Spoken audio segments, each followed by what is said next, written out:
في منتصف التسعينات كتبت الصحافة الفرنسية تقول إن الأدب الفرنسي كان في طريقه للموت لولا اثنان: فرانسوا ميتيران وأمين معلوف، أحد أهم الكتاب الفرنكوفونيين الذي قولب التاريخ جسدا لقصصه وبنى من حضارات الشرق مسرحا لخياله. أبصر النور في بيروت وفيها درس الاقتصاد والعلوم الاجتماعية، رغم أنه لم يرغب يوما في العمل في هذين المجالين. الكتابة كانت ولم تزل مهنته وشغفها الأكبر. بدأ بامتهان الصحافة في الملحق الاقتصادي لجريدة النهار قبل أن تسلخه الحرب اللبنانية عن أرضه وتزرعه في فرنسا عام 1976، حيث تابع عمله الصحفي إلى أن سرقه الأدب كليا. في رواية ليون الإفريقي يقول أمين معلوف: على المرء إذا كان غنيا بالذهب أو المعرفة أن يراعي فقر الآخرين، أما أدبه فلا شيء يراعيه سوى الجوائز التي انهالت عليه كخير تقدير لقيمته الأدبية، مثل جائزة كونكور عن رواية صخرة طانيوس، وجائزة أمير أستورياس للآداب في إسبانيا عن مجمل أعماله ككاتب يدعو للتقارب والتعايش بين الحضارات والثقافات والشعوب. لقاؤنا الليلة هو قصة لقائي براوي الشرق الأديب اللبناني الفرنسي أمين معلوف، الذي أتعبتني كثيرا المحاولات العديدة للقاء به. فصاحب القلم الغزير شحيح الكلام، يكره المقابلات الصحفية ويفضل اعتناق لغة الصمت. تراسلنا طويلا منذ العام 1998 برسائل مكتوبة بخط اليد، فأمين معلوف لا يزال يكتب بيده. في إحداها وعدني بلقاء ما أن يخرج من جزيرة وحيه ديلديو حيث يختلي بنفسه الكتابة، وكان اللقاء أخيرا في العام 2005 حيث استقبلني مع زوجته أندري التي حضرت بيدها على الطريقة اللبنانية قالب حلوى في المناسبة، حلوى لا يوازيها لذة سوى الغرق في بحر أمين معلوف والارتقاء معه إلى عالم آخر. باللذة نفسها أفرفش معكم ذكريات ذلك اللقاء بعد وقفة أولى.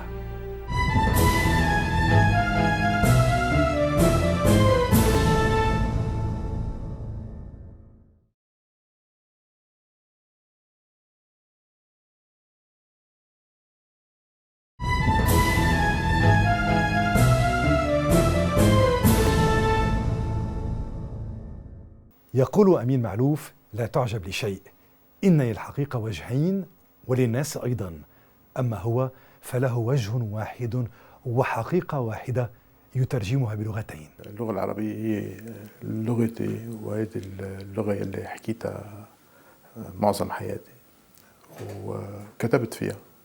يعني أنا أول ما بديت أكتب كتبت باللغة العربية، كتبت بالصحافة العربية. طبعا أنا جاي من عائلة بتعطي أهمية خاصة لمعرفة اللغة العربية والتملك من اللغة العربية. وصار لي شي 28 سنة بفرنسا، والتلفزيون والإذاعة في نوع من الآلية الفكرية واحد يقدر يتعاطى معهم. مفروض الكلمات تجي بشكل تلقائي. أنا الكلمات عندي باللغة العربية أوقات بدي أتوقف تفتش عليها، وهذا شيء بالنسبة للتلفزيون مزعج. ومشان هيك خاصة بعدد من المواضيع تعودت إنه تجيني الكلمات باللغة الفرنسية. ومشان هيك مش هروبا من اللغة العربية يلي بتبقى لغتي يعني، وبتبقى لغة أساسية بالنسبة لي، وبكتب فيها أشياء من وقت لآخر. بس حياة الغربة فرضت علي أشياء معينة. لغة الضاد لغته الأم، والفرنسية أفقه الأدبي، ولكن التعددية الثقافية واللغوية نضاله الفعلي. Je pense que mon vrai combat c'est pour la diversité culturelle et linguistique. C'est cela qui est essentiel pour l'avenir du monde. Et donc il est important de promouvoir la connaissance des langues et la place de toutes les langues, qu'il s'agisse de la langue française, de la langue arabe, de la langue espagnole, et que l'anglais, qui est une langue que j'aime beaucoup, qui est ma troisième langue, comme elle est la langue, une des langues des Libanais. Je pense que c'est une des langues privilégiées de l'écriture poétique. Et donc, je n'aime pas l'attitude qui existe en France et ailleurs, d'ailleurs, de mener un combat contre la langue anglaise. Et moi, je ne le ferai jamais. Simplement, ce que j'essaie de faire et de dire, c'est que, à côté de la langue anglaise, qui est en train de devenir la langue prédominante dans le monde, il est essentiel de maintenir la place de toutes les langues, qu'aucune personne dans le monde ne se sente étrangère parce qu'elle parle une langue marginalisée. Il faut que chacun puisse accéder à tout ce que le monde offre à travers sa propre langue. إذا كان الكلام من فضة فالسكوت من ذهب. أمين معلوف مناضل في سبيل كل اللغات، لكن لغته المفضلة هي الصمت. أفليس هو القائل: البعض يكتبون مثل ما يتحدثون، أنا أتحدث كما أصمت. Je viens d'une tradition de silence, en fait. Dans ma famille, on parle peu. C'est même un sujet de plaisanterie dans notre famille, parce qu'il y a plusieurs membres de la famille, dont moi-même, qui peuvent rester longtemps comme ça, silencieux, et ça ne les dérange pas. Moi, quand j'étais petit, je pouvais rester avec mes parents et leurs amis pendant des heures. J'étais très heureux de les écouter et je n'éprouvais jamais le besoin d'intervenir. Et quelquefois, ma mère me disait احكي كلمة أحسن ما يفتكروك ما بتعرف تحكي أو et donc pour ne pas trop paraître incapable de parler, je disais quelques mots, mais ça me coûtait. Et je vous dirais que jusqu'à présent, ça me coûte de parler. Je n'aime pas parler. J'aime beaucoup écouter et j'aime voguer dans mes pensées. J'aime écrire aussi. Mais c'est vrai que je ne suis pas quelqu'un qui aime parler. ما كل ما يتمنى المرء يدركه. أمين معلوف الذي أدرك المجد الأدبي أحب أشياء كثيرة، ولكن ما كل ما أحبه درسه. J'ai fait des études qui ne correspondaient pas à ce que j'aimais profondément. Je n'étudiais pas vraiment les matières qui m'intéressaient. J'aurais dû faire par exemple des études d'histoire. Je n'ai pas fait d'études d'histoire, pour une raison qui aujourd'hui me paraît insignifiante, mais je n'ai pas fait d'études d'histoire. J'aurais probablement dû étudier la littérature, parce que c'est ce qui est devenu ma passion plus tard. Je n'ai pas étudié la littérature. J'ai étudié de la sociologie et l'économie. Et à vrai dire, je n'ai jamais travaillé, ni eu envie de travailler, ni dans un domaine, ni dans l'autre. ما كل ما يتمنى المرء يدركه. أحب لبنان ولا يزال يعشقه ويحمله في قلبه، ولكنه يعيش بعيدا عنه. Moi, je ressens constamment une certaine nostalgie envers mon pays, envers mon village, envers le passé aussi, mon enfance, les gens qui étaient autour de moi dans mon enfance et qui ont disparu. Et je suis quelqu'un qui essaie d'être positif. À partir du moment où il s'installe dans un pays, il a envie d'adopter le pays sans abandonner son pays d'origine, mais j'ai envie de m'impliquer pleinement. Mais en même temps, c'est vrai qu'il ne faut pas se leurrer, il ne faut pas s'imaginer que les barrières disparaissent. Je pense qu'il y a toujours des choses qui vous rappellent que vous êtes un exilé. Je pense que tous les exilés le sentent, mais il ne faut pas en tirer de mauvaises conclusions. Je pense qu'il faut considérer que l'exil a des aspects négatifs, mais en même temps, c'est une ouverture sur le monde. Je pense que les Libanais, c'est vrai qu'ils souffrent de l'exil, mais ils sont heureux aussi d'être répandus partout dans le monde. Ils sont heureux d'avoir un bras du côté du Brésil, un autre du côté de l'Australie ou de l'Amérique du Nord. C'est une aventure superbe d'être partout dans le monde. Et je pense qu'on aurait tort de vivre cela comme étant simplement un malheur subi par le pays, même s'il y a toujours un aspect qui contient un malheur, une souffrance, une tristesse. في ديلديو تلك الجزيرة الأطلسية وتحديدا في منزل صغير للصيادين يملكه وجد أمين معلوف وطنا بحجم الوحي والإلهام اللذين يحتاجهما ليروي الشرق على طريقته. Un endroit idéal, oui, c'est-à-dire ça aurait pu être un autre endroit, mais les circonstances ont voulu, pour mon plaisir et pour mon bonheur, que je trouve ce lieu, qui est un lieu de grande sérénité. Et c'est vrai que j'y passe de plus en plus de temps et que la qualité de concentration que j'ai là-bas est bien supérieure à celle que j'ai à Paris. يحب وطنه بجهارة وفي العلن رغم أنه خجول منطوٍ يحب الانزواء والوحدة. يحب زوجته أندري التي أصبحت جسر وصل بينه وبين العالم الخارجي والناس.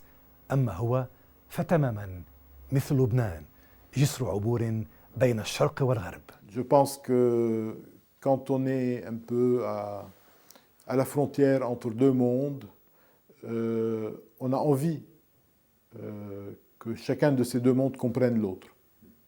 Et ça, c'est une motivation fondamentale. On peut dire que c'est une mission. Et je pense qu'en cela, je suis très libanais.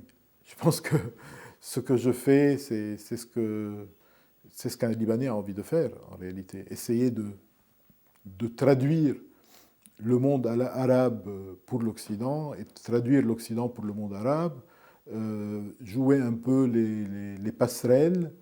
C'est un peu ce que le Liban fait, c'est un peu ce que je veux faire. يقول إنه منتج لبناني 100%، ولكنه على عكس 99% من اللبنانيين غير ملتزم سياسيا. إنه ملتزم بلبنان وبالكتابة والأدب. Je n'ai aucune envie de m'engager en politique, je n'ai aucune envie de jouer un rôle politique. C'est une chose qui m'a traversé l'esprit lorsque j'avais 20 ans, effectivement. Mais certainement, ça ne fait pas partie ça fait certainement pas partie de mes objectifs, ni aujourd'hui ni demain. De ce point de vue, je n'ai aucune envie non plus de m'engager dans un parti politique quelconque.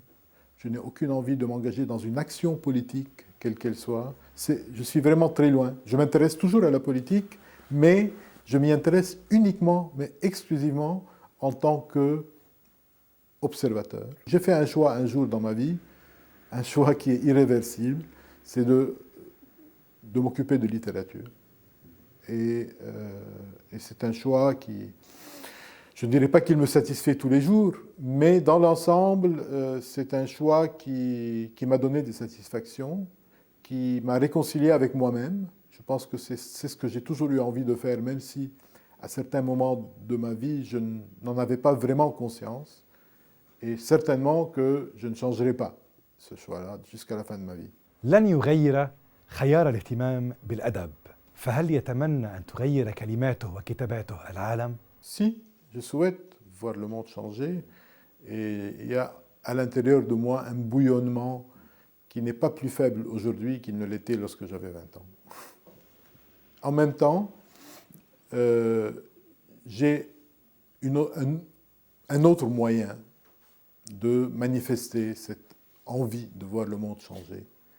Je le fais à travers mes romans et je le fais quelquefois à travers des textes qui expriment mon opinion sur la marche du monde, qui est une opinion critique et souvent, je ne dirais pas, certainement pas désespérée, mais inquiète, profondément inquiète. Mais je n'ai pas envie d'intervenir à chaud. Je n'ai jamais envie d'écrire un article pour répondre à quelque chose ou pour prendre position. Jamais je n'ai envie de ça. Je réagis moi-même, chez moi, dans un cercle d'amis proches, donc à titre purement privé. Mais si j'ai quelque chose à dire, je le dis une fois tous les 3-4 ans dans un livre. Je pense qu'il faut écrire, il faut essayer d'aller dans le sens que l'on considère juste. Et je ne me fais pas d'illusions sur les effets de ce que j'écris. Je pense que ça peut avoir un effet, mais je n'en suis absolument pas sûr, honnêtement. السعادة كلمة كبيرة، ولكن للإحساس بها نحتاج لأمور صغيرة أو للتخلي عن أمور صغيرة. Je suis heureux parce que je me satisfais de peu de choses. Il me suffit que les gens autour de moi soient heureux et que je sois à peu près en bonne santé. Je n'exige pas grand-chose d'autre en réalité. Il y a une phrase qui m'a toujours impressionné et que j'ai toujours considéré comme une devise, et qui dit en arabe « ليس الغنى بالشيء بل عن الشيء ». Il faut savoir se passer de beaucoup de choses, parce que beaucoup de choses dans la vie sont superflues. Et je pense qu'on peut se contenter de beaucoup moins que ce que l'on a. De même, on peut aussi passer sa vie à poursuivre des choses qui nous paraissent indispensables et qui ne le sont pas. Et honnêtement, moi, je peux me satisfaire de très peu de choses. Je n'ai pas beaucoup de besoins.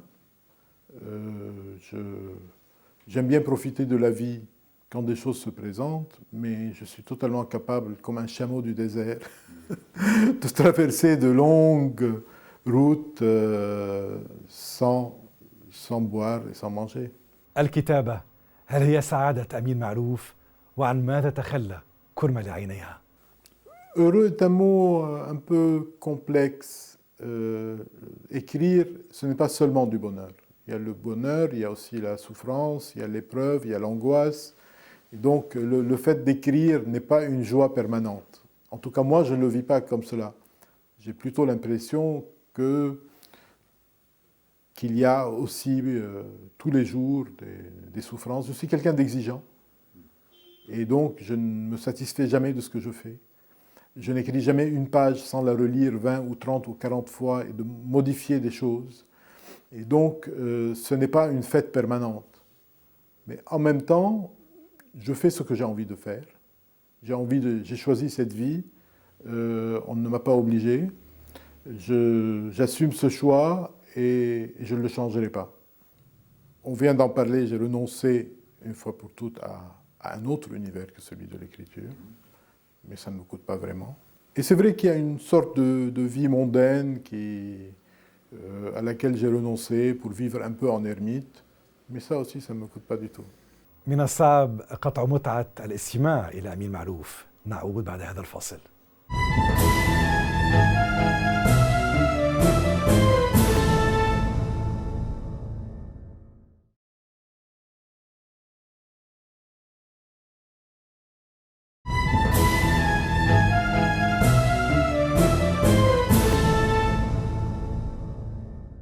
بخفر يشبه خجله وتواضعه نلج الليل عالم أديب أشعرتنا رواياته بالفخر الشديد بعدما تصدرت أعماله القمم الأدبية وترجمت إلى لغات عديدة ونالت جوائز كثيرة. أعمال أشهر من نار على علم وعلى شفة ولسان، أما صاحبها فيفضل البقاء في الظل. Je me sens plus à l'aise quand je suis caché. L'idéal pour moi aurait été que mes livres sortent et qu'ils aient leur vie et que moi je n'apparaisse jamais. Mais le monde ne fonctionne pas comme ça. يفضل أمين معلوف البقاء بعيدا عن كل ما يشكل عالمه الحميم الشخصي. ترى هل يحتمي برواياته؟ Je ne sais pas si la fonction d'un livre est de protéger l'auteur. Il l'expose et le protège en même temps. Je suis quelqu'un qui n'aime pas beaucoup parler à la première personne. Je suis quelqu'un qui est beaucoup plus à l'aise quand il parle de choses plus éloignées, dans l'espace et dans le temps. Moi, j'ai plutôt envie de parler de choses qui sont loin de moi. C'est pour cela qu'il y a des sujets qui paraissent évidents pour quelqu'un d'extérieur. Pourquoi je ne parle pas de la guerre du Liban? Pourquoi je ne parle pas de telle ou telle chose que j'ai vécue? Mais justement, quand je vis une situation, je n'ai pas du tout envie d'en parler. Et c'était le cas déjà quand j'étais journaliste. Quand j'étais journaliste, même au début de la guerre du Liban et avant, je ne parlais jamais de la guerre ni du Liban. J'allais au Vietnam pour parler du Vietnam, j'allais en Éthiopie. Je n'ai jamais envie de parler de choses qui me touchent de trop près. Par pudeur, par timidité, par peur de ne pas être suffisamment serein. لا يحب التحدث عن نفسه ولكنه يحتاج لأن يعيش العمر عمرين لإنهاء كل ما يرغب بكتابته. Moi, j'ai envie de continuer à écrire. J'ai des projets de livres, des projets de romans, des projets d'essais, des projets de pièces de théâtre, des projets de livrets d'opéra, toutes sortes de projets. Et j'ai envie de les mener le plus loin possible. Et donc, honnêtement, je ne sais pas combien d'années je vivrai. Évidemment, personne ne le sait, mais tout ce que je peux vous dire, c'est que je suis sûr que je ne vivrai pas assez pour finir tous les projets que j'ai, parce que j'ai des projets pour des dizaines et des dizaines d'années. مواضيع الشرق والبحر الأبيض المتوسط وأفريقيا كانت من أهم اهتماماته ومشاريعه. هل لا تزال شغله الشاغل؟ Je vais continuer à en parler. Je vais essayer aussi de continuer à parler de certains aspects de l'histoire de ma famille, et notamment de la génération de mon père, dont je n'ai pas encore vraiment parlé. Mais pas uniquement de cela. C'est-à-dire, si je vous montrais tous les projets que j'ai, c'est vraiment, ça couvre toutes sortes de régions, de thèmes, les uns historiques, les autres pas historiques, les uns liés à l'Orient, les autres sans rapport direct à l'Orient. J'ai envie d'écrire en réalité, j'ai envie d'écrire beaucoup de choses, et les sujets, je ne me les impose pas à l'avance. Je ne me dis pas, je vais écrire un livre sur l'Orient. Quand il y a un sujet qui m'intéresse, je me plonge dedans, quel qu'il soit. ماذا عن الفرنكوفونية، الحداثة وحقوق الإنسان؟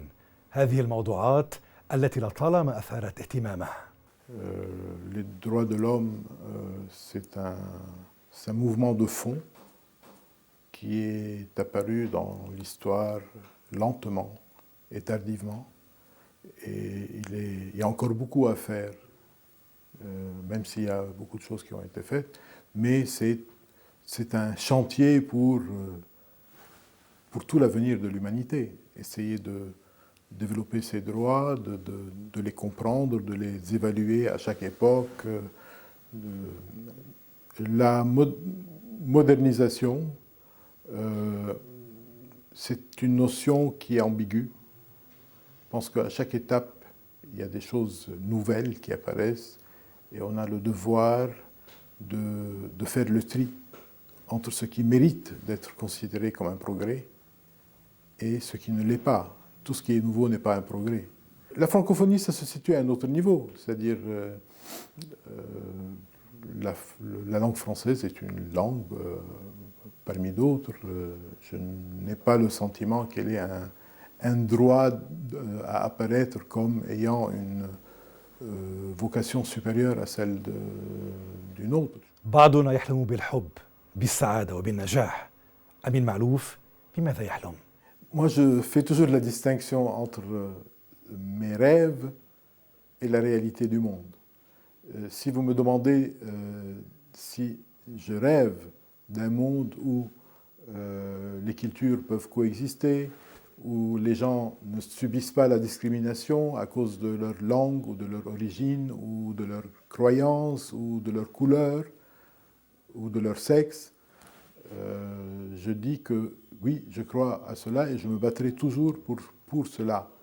التسامح والتعايش حلم خيالي أو كابوس واقعي برأي من قال يوما: عندما يعيش المرء في لبنان يكون الدين الأهم هو دين التعايش. Le monde n'est pas en train d'aller vers plus de coexistence, vers plus de tolérance, vers moins de discrimination. Je pense que le monde traverse une période sombre.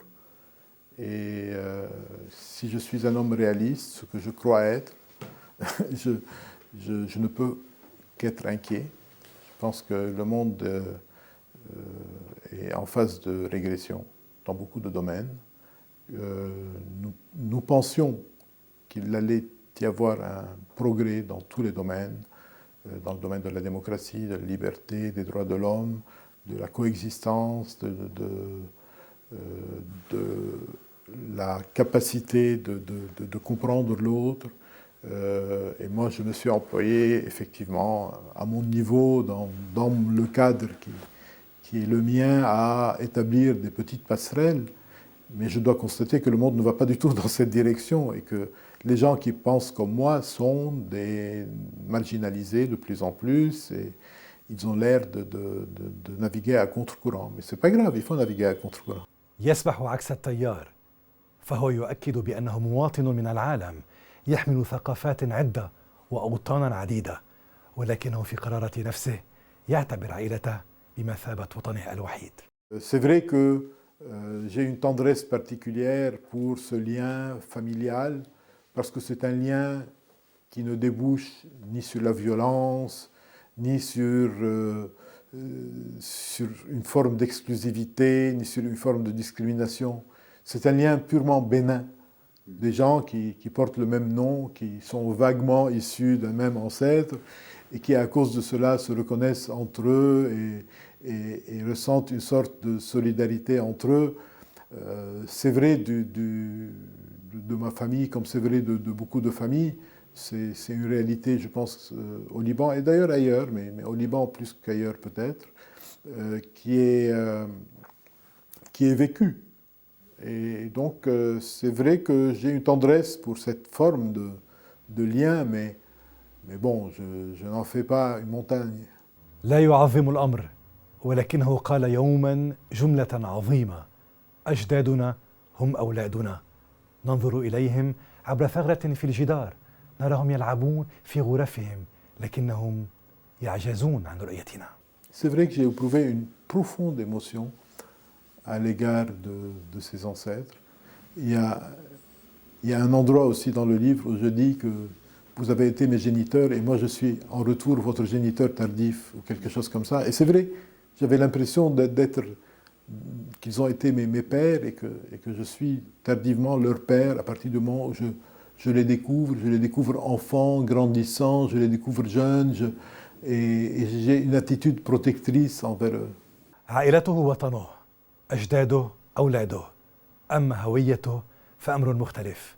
سئل أمين معلوف مرة عن أي الهوايات الأحب إلى قلبه، هو اللبناني، المسيحي، العربي، الفرنسي، الأوروبي، فأجاب: في الماضي سئلت إعرابية عن أحب أبنائها إلى قلبها فقالت: المريض حتى يشفى والغائب حتى يعود. عندما يكون هناك مشكلات في لبنان فأنا أتألم وأشعر بأني لبناني أكثر، وعندما يكون هناك مشكلات في أوروبا أتصرف كأوروبي. Pour moi, l'identité est faite de beaucoup de choses. Moi, je n'ai pas envie de limiter mon identité à 2 ou 3 éléments pris comme ça grossièrement et schématiquement. Pour moi, l'identité, c'est quelque chose qui se construit tout au long de la vie et qui fait que chacun d'entre nous est, en fin de compte, un être différent de tous les autres. Il n'y a pas 2 personnes dans le monde qui sont identiques. Et donc l'identité, c'est ne pas être identique à quelqu'un d'autre. Il y a évidemment la langue, il y a la communauté religieuse, il y a le pays, il y a la profession, il y a toutes sortes de facteurs qui font que je suis quelqu'un et que chacun d'entre nous est quelqu'un de différent des autres. Mais il faut s'assumer en tant que personne différente de tous les autres, plutôt que d'entrer dans une sorte de troupeau qui suit un mouvement qui ne vient pas de lui, qui ne vient pas de l'intérieur. Et je suis foncièrement quelqu'un qui est très indépendant et qui n'a pas envie de suivre une communauté ou un troupeau ou un parti. Je suis quelqu'un qui a envie de pouvoir à chaque instant décider pour lui-même et qui n'a surtout pas envie de commander à quelqu'un d'autre. Ça, c'est certain. Je veux personne au-dessus, personne au-dessous. Je veux être un homme libre. Et je pense que ça résume beaucoup ma vision de ma propre vie. إنه رسول الثقافة الفرنسية واللغة، إنه راوي الشرق، إنه أمين معلوف الذي سيظل لبنانيا مهما تعددت هوياته، الذي يتمنى أن يرقد بعد عمر طويل قرب صخرة طانيوس في قريته عين أبو. عين أبو. في الختام يقول أمين معلوف: أن أكون معك وتكون معي ولا نكون معا، ذلك هو الفراق. فراقنا لن يطول، موعدنا يتجدد، ومعا سنكون في قصة لقاء جديد مع ضيف جديد. إلى اللقاء.